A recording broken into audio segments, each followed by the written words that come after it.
Good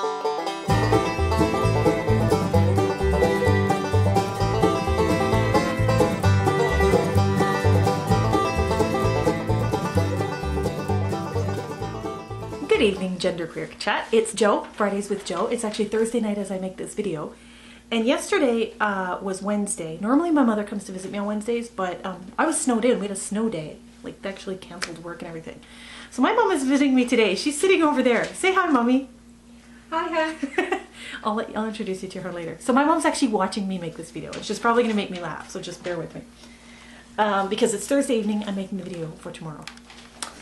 And this week's topic is gender and education. Do boys and girls learn differently? If so, then what does that mean for genderqueer people? Have you attended an all-boy or all-girl school? What do you think about the movement for single-sex public education? So the first question is, do boys and girls learn differently? And I think the answer is it doesn't matter. Because blacks and whites probably learn differently, or disabled people and able-bodied people probably learn differently. And that shouldn't matter. Public education should not differentiate based on all things. Public education shouldn't start splicing things into chunks to the point that everybody is educated their own way because we all learn differently. Give me a break. Public education is public education, and I think it needs to take into account that yes, people are different, but not in severe binary ways like that, but things that accentuate prejudice or accentuate the binary. That's unnecessary. What does it mean for genderqueer people? Exactly, and I'll get to that in a minute. Have you attended an all-boy or all-girls school, and what do you think about the movement? So no, I did not attend an all-girls school, although my sister did. And I was raised Catholic, and the feeder school that I went to fed into an all-girls Catholic high school.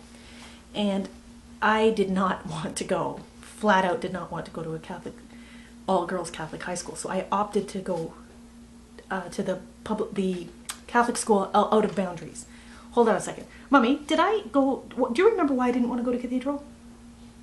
She said they're all skanks there. That's what... Apparently I said they're all skanks there. Who knows? I was really on my religious high horse at that point in my life. Also, I was very, very much in my sister's shadow. She's kind of a larger-than-life personality. Beautiful, always had boyfriend, always had girlfriends, always had friends. And I was kind of a little tomboy who didn't want to be in her shadow my whole life. Like your mother? Like my mother, who's a tomboy. She's going to be piping up, I'm telling you right now. Feel free, Mom, by the way.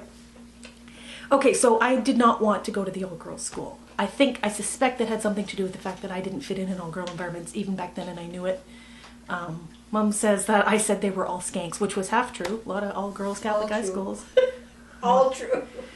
Okay, so since then, as you know, I now work for a public school board. And one of our schools, an elementary school, about 5 years ago, decided to segregate, if chosen, grade 8. I think grade 7 and 8. So you could opt into an all-boys or all-girls class within a school. And at that point there was about 60% participation, and at this point it's 99%. It's so successful that I think they only offer gendered education at this point at this school. It's one elementary school has offered it now. Tons of other ones are coming on board. When that school first started that project, I used to be on a TV show called The Opinionators, which was just a round table for political pundits to shoot their mouths off, and I was one of them. And that was the topic that day, gendered education, and they had the principal of that school called in, and it was funny because I got to kind of butt heads with him. And I don't know that he knew that I work for the board in a completely different capacity, but anyway. I remember like freaking on him and saying, like, so what? So what if boys and girls learn differently? That's stupid. That's like saying blacks and whites learn differently, or Handicapped. Mom just said handicapped, handicapable. I think, but I don't think that it should matter. And even if it does, what they were saying, I wish I could remember the phrase. It's something like kids learn better. But what is better? How do you define better? So they're not, I mean, if they're getting better grades, that doesn't mean they're socially better. That doesn't mean they're, those grades are reflective of the person they really are, because then you throw them into a co-ed environment and then suddenly they can't pull those grades anymore. That's like saying, of course, if you put me in a quiet room with soft music and you know, warm, you know, if it's room temperature and feed me well, of course I'm going to study. If you throw me in a third world country with, you know, no date, no electricity. Of course I'm going to do poorly in school. I mean, these are strange concepts. People are going to do better academically, except the real world's not like that. The real world is you're going to have to work with men and women, and you're going to have to cope with men and women. Now, I understand they say that this is just in the formative years when you're an adolescent and your hormones are raging and all that. Now, give me a break. I don't know. That too. Yours raged a little later than most people. Mom's really piping up here.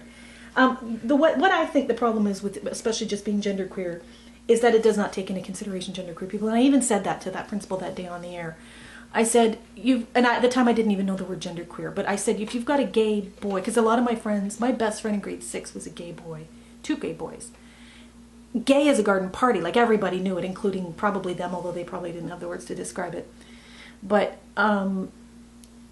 you could tell they didn't fit in the regular class, and I didn't fit in the regular class, and the 3 of us kind of became all friends, and we hung out together. Now imagine if they were segregated, or I was segregated, or they had nobody. At least we had each other, but now they'd have nobody because a lot of gay boys do gravitate towards girls in their adolescence, and vice versa. So I think presuming that all people fall into the binary and all people are happy in the binary is bullshit, and it presumes a lot of things. I would have been very uncomfortable in an all-girls school. I know that because I don't fit in with girls. To this day, I won't participate in all gendered activities. Ask Mom. She's laughing right now. They have this supper club once a month. It's called Ladies' Night Out. I won't go because I'm not a lady. It's as simple as that.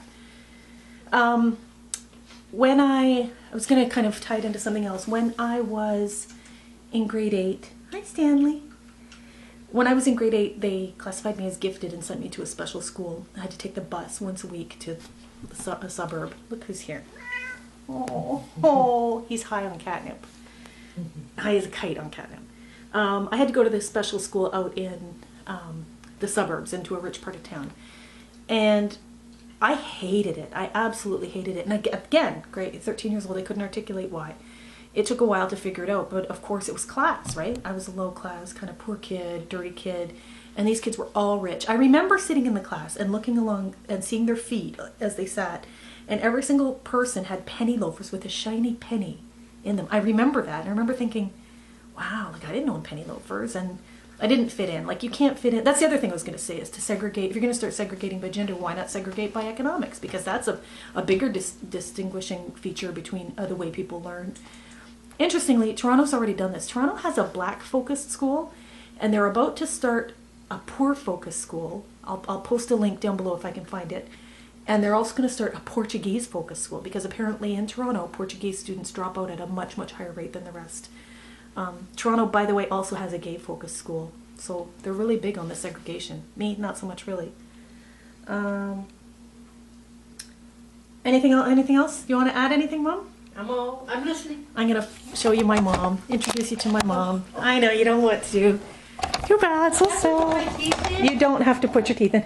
Mom, say hi. That's Maggie. Hi. Say hi to the genderqueer people. My only claim to fame is giving birth to these girls, my daughter. These girls. Well, she still doesn't understand gender. Do you know what genderqueer is, Mom? Yeah, you are. Yeah, you are. No, I've explained it to her. I said, I know you are, but what am I?